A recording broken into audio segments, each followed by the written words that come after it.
is simply, it seems like this body needs a refresher on consent. No means no. Not with a little more time or a little more tax revenue, no. We do not consent to our air, water, and soil being poisoned for profit. We do not consent to the equity being stolen from our homes. We do not consent to torturous noise disrupting our peace and our health. Last time we stood here, you hemmed and hawed and told us there's nothing that you can do about data centers, and that is simply not true. Here are just a few of the things that you can do to put people over profit.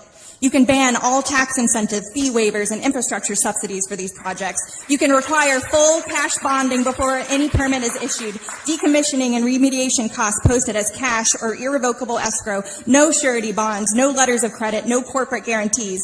To get in an apartment, citizens have to put up first and last month's rent and a deposit in cash. So should these developers. You can disqualify poisoners from every contract using permit condition mechanisms.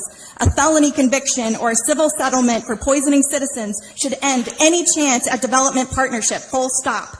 That would include Chemours, the company now advertising forever chemical cooling for data centers, which dumped toxic chemicals into the Cape Fear River for 40 years, causing cancer.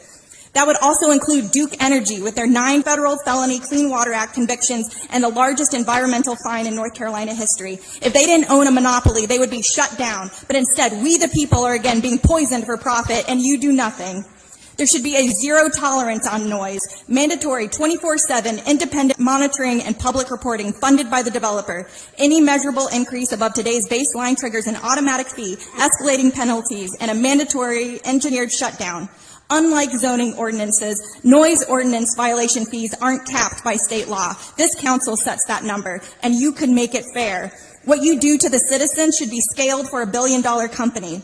A resident here making an average salary of $59,000 a year gets fined $500. That's 3 days of their income gone. You can hold a billion-dollar facility to that same 3-day standard, and the equivalent fine would be $8.5 million per violation. That is what fairness looks like when you stop rounding down for corporations. We don't want your excuses. We want results. And if you're going to resign yourselves to doing nothing in the face of overwhelming corporate greed, then maybe you should resign your seats instead.